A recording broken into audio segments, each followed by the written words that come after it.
What's up, dudes? It's Gaz, and welcome to the Warframe video. So today we're going to be going over the first of many Kuva weapons, and the idea for these videos, guys, we're actually going to give you the information on what this Kuva weapon does.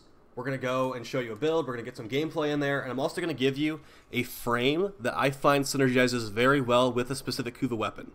And it will help you get some ideas on maybe what to use these things with, because let me tell you, the one we got today for you, this is a match made in heaven. This is literally the perfect combination for this weapon and this frame. So the frame we're going over is going to be Banshee, and the weapon we're going over is the new Kuva Chakkhurr. This is basically one of the new go-to weapons from what I've been seeing in people's squads and my squads myself. Like, I love this weapon. So the gist of it, it's a MR15 air quotes sniper rifle. It sure doesn't seem like a sniper rifle to me, but it does enough damage to be one, I suppose. So we've got 50% crit chance at base, 2.3 multiplier, both really good critical stats at base. Terrible fire rate at 1.17, decent magazine, terrible reload as well at 3.3, decent stash chance at 27, and innately this thing has full impact. It also does AoE on the shots, and those AoE shots do blast, puncture, and slash at base. But do keep in mind, guys, the way these Kuva weapons work, if you are to kill a Kuva Lich with a specific frame, like the ones you see on screen right now, it's going to change a elemental stat distribution in here. So that full impact is going to go from 260 impact. Say I was to get the toxin roll. So for example, I had like a Chakkhurr like this. This actually happened to me. I transferred my Chakkhurr from full impact mode to partially toxin, and look at that. This is actually with mods on it. I lost some of the impact damage, but the corrosive went up with a similar amount.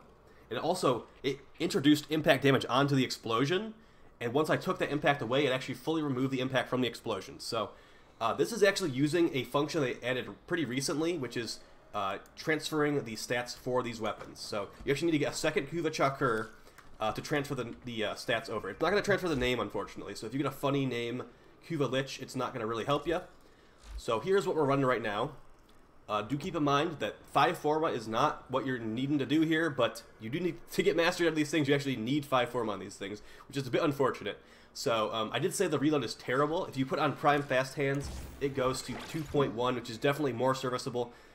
If you are someone that really wants to compulsively reload like I am, I would definitely recommend throwing on Prime Fast Hands. Also, do keep in mind, if you want to do a corrosive build in this thing, it's very easy. You can actually just switch off Hellfire for an electric mod, and then you're going to have corrosive. So, Stormbringer right there. And now you have 4,000 corrosive damage. But let's show what I was going to show you here. We're going to show level 110 enemies. We're also going to show how this thing works out. Notice how we have 125% critical chance without a Riven, guys. When you do use a Riven, you can get over 200% critical chance. But we'll get to that in a second. Okay, so this is how the weapon operates. It is a semi-auto, like I said, 1.17 fire rate. These bullets do have projectile travel time, and it is noticeable in some situations, so you could definitely notice it right there. I fire, and you don't see the impact on the wall for like a good half second. That is not too big of a problem all the time, but when a target is moving, it can be a bit frustrating. Let's show how this operates on these level 110 enemies. This without the cat buff, because the cat buff is going right now. I see it going. We'll wait 5 seconds. Okay, so we have 4 Bombards, level 110, and 4 Arid Heavy Gunners, level 110. I've noticed these are the types of enemies that will spawn in the Kuva missions, and these are the heavy versions of these enemies. So, notice here, I fire at the ground. It does impact damage, I believe it's 2.7 meters, and it did proc slash there. It originally did not always have impact, puncture, and slash. It used to only have blast damage, but that was an undocumented change, apparently. So, additionally, this thing has a built-in 50% headshot multiplier, because it does not have the sniper combo counter that most snipers do. Also, guys, I've been kind of noticing this lately. It doesn't seem you can actually proc a gas cloud from gas damage when you kill an enemy immediately with the gas damage. I don't know if that makes sense to you, but basically what I'm trying to say is if you kill an enemy with a bullet, that corpse will not produce a gas cloud. You need to basically not kill an enemy with a shot from the gun to actually get a gas cloud. So like, it could have procced there, but if I one-shot that guy with this bullet, it probably wouldn't have procced it. I've been noticing that. I don't know if you guys have been noticing that. I might be going a little bit crazy. We'll see. But as you can see, with the gas build, this is doing relatively well. This is with no Riven. We are going for all headshots. Let's do some bodies in here. See, the bodies are much worse. Everyone's already dead. But yeah, like, this thing is god tier with Banshee, guys. It's actually crazy how good it is with Banshee. So we're going to quickly show how this ability works. The resonance. So killing an enemy by shooting a weak spot generated by the 2 will make another sonar appear. So what Banshee's 2 does is you use your 2, and it's going to put these weak points on enemies that multiply damage by 10%, or 10x, with this build. So the way it works is this thing's an AoE weapon, and it's gonna hit the weak points when we're not even aiming at them anyway if we're shooting the ground. So let me get one of these points out. Keep in mind there's no ribbon, so I'm gonna shoot the ground, and that's the gas build. With the corrosive build, this is much better. So much better, much better. You know, let's do the corrosive build. It just yeets them off the map too, which is what I love. So that looked a little, I'm not gonna lie, that looked underwhelming. Let's do it with corrosive, and then we'll switch to the ribbon, and you can see the full power of this weapon. Okay, corrosive. That is already on there. Alright, let's just try this. I think this will be better. I have not tried that build with gas before, so that's probably part of the problem. Okay, let's get one weak point going. Okay, did like 20,000 on her. Okay, let's get a couple weak points. This is what you normally are doing with Banshee. So as you see now you just delete these guys off the map.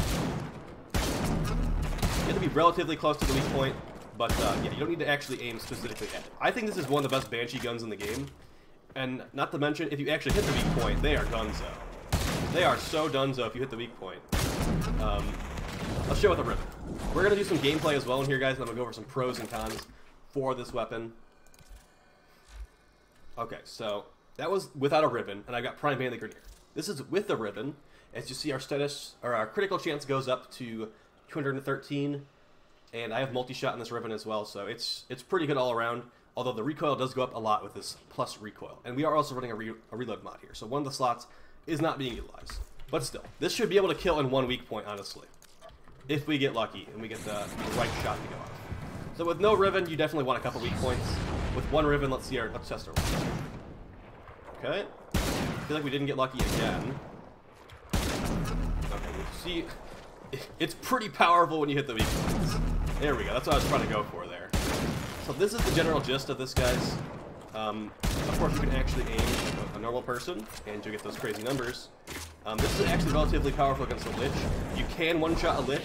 Also, Banshee's weak points do work on the Lich, so you have lots of good reasons to bring Banshee to that, besides the fact she gets one-shot all the time. We're going to do some Lich gameplay right here, and you will see, I can basically guarantee I'm going to get one-shot here. But we'll try it out anyway. So, yeah, let's go over some pros and cons really quick while we're loading in. So, some of the pros for this thing: extremely high damage with AoE, as we saw there. There's also, with a heat roll in the gun, so here's the thing, you can get a heat roll, you can get a toxin roll, you can get a radiation roll. I'm going to recommend either a toxin or a heat roll on this thing, guys, because with the heat roll, it lets you do a gas build extremely easily. Witness. My control expands to a new sector. Let's try this. Except you lack the capacity with a toxin roll, it's going to make a corrosive build much easier as well, but to surrender or die. It's going to be up to you. I'm going to say either heat or toxin with this weapon specifically, probably going to be the best. Also, the AoE damage for this thing works through walls pretty nice. You can orange crit without a ribbon, it's got decent status chance, and I do think this might be the new best Banshee gun in the game, guys. So, if you like to play Banshee, you need to get this thing. Like, it's not even a question, you need to get this thing. A couple cons: bad fire rate and reload, You are here on as we showed. mission. You Terrible must Eidolon find damage. I thought this thing would be a good and Eidolon extract gun, their target. but here's the problem, guys. The AoE actually messes it up. Apparently, it's like the Opticore, where you only get a third of the damage because the AoE for the shot actually is the only amount of damage that is taking. So, that is basically a huge con, and it kills the Eidolon viability. But honestly, just use the Rubico. Just be normal and use the Rubico, guys. Come on, there's no reason to use something weird like this for the Eidolon. Moving on, cannot use sniper mods like Sharpshooter. So, that would be kind of fun. An AoE sniper that can use Sharpshooter would be fun, but whatever. And also, the projectile flight speed, making it a little bit rough at longer ranges. Let's jump into the mission. We're already in here. This MR-18 is carrying our butts. So with Banshee, you need to be a little bit careful because, obviously, like I said, enemies are going to destroy you if they actually can shoot you. So that guy is instantly dead. These guys are level only 60, so this is definitely overkill for them. As you see there, we have some weak points. The weak points are going to help this guy out a lot too, because they're actually going to make it so he does 10x damage to these guys. So here should be some weak points right here. Yep. We just shoot the ground. It's not going to kill him because he's a thrall, but yeah, trust me, I've been using this a lot. If you want to check out some of my Twitch VODs, I used this for like 3 hours, or maybe like 2 or 3 hours last night on Banshee exclusively in these level 50 to 110 missions.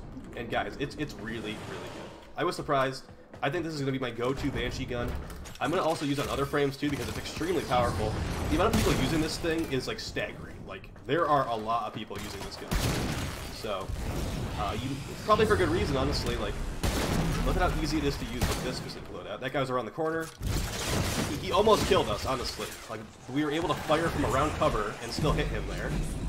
Also, Banshee's Resonance with Magus Lockdown, it should one-shot those guys. Yep. Banshee is just really good, guys, so, yeah, something that's, like, really easy to use like this is perfect for me. Surprised I didn't die there. Okay, so now we've killed all the thralls. And we're just, like, hoping a lich spawns, honestly. This is how, like, this is what you do nowadays in Warframe. You're doing a lich mission. These are how they usually operate if you're in public matchmaking. So as you see, like, I mean, we have a Riven, of course. It's multi-shot and critical chance, so these are not extremely realistic numbers you're seeing. Also, how'd that guy now shoot me? But, I mean, if you have a Riven, which I would recommend, they are extremely expensive currently. I bought a crap one, like, we're talking plus damage to Corpus, plus damage to Grenier. I bought that for 750, guys, so... And it was rolled like 8 times already, so... We're talking pretty expensive stuff. But I'd say it's worth it. I don't know if it will get nerfed anytime soon, like... They usually wait like 6 months to nerf Rivens for new weapons. So you might be in the clear for a couple months, at least. But, it probably is going to happen because I've been seeing lots of people using this thing. And, I don't blame them because it's extremely powerful. Like, for indoor missions like this. The fact that the sniper with no scope is really nice, so... Okay, hoping a lich spawns here. I'm not sure how this works in the lich. You can't spawn liches in the simulacrum, unfortunately. That would be pretty nice. But there's lots of variables to what resistances liches have anyway. I'd say for a general rule of thumb, guys, if you're trying to mod for liches, throw on corrosive, because... no matter what resistances and stuff they have, their armor type is weak to corrosive. So it's still gonna suck a little bit if they have, like, corrosive resistance or whatever with their lich bonuses, but it's not the end of the world. So, yeah, I hope you guys found this video helpful. Like I said, I'd say the god rolls for this are either Toxin or Heat. I currently have 25% Toxin. It can go up to 60% Toxin. And that's gonna eliminate most of the impact damage. You'll be proccing corrosive a lot more often, so... That mission wasn't a great display, but, you know, whatever. And then also, the gas build is extremely good. I think we showed the gas build with no Riven, and pretty good, honestly. So, yep, I will talk to you guys next time. The next Kuva weapon, honestly, like, if you guys want to, like, vote in the comments what you want to see for the next Kuva weapon, I have all of them besides the Tonkor. I'm going to try to get the Tonkor tonight, so if you guys want to see anything specific as far as Kuva weapons are concerned, just let me know. I do need to level up the Kuva Kraken, though, so... Maybe don't vote for that one right away. So I will talk to you guys next time. Please like, share, subscribe. Have a great Thanksgiving. And, yeah, don't forget to check me out on Twitch. My Twitch link is right here. Twitch.tv/Gaz_TTD. Peace out, guys.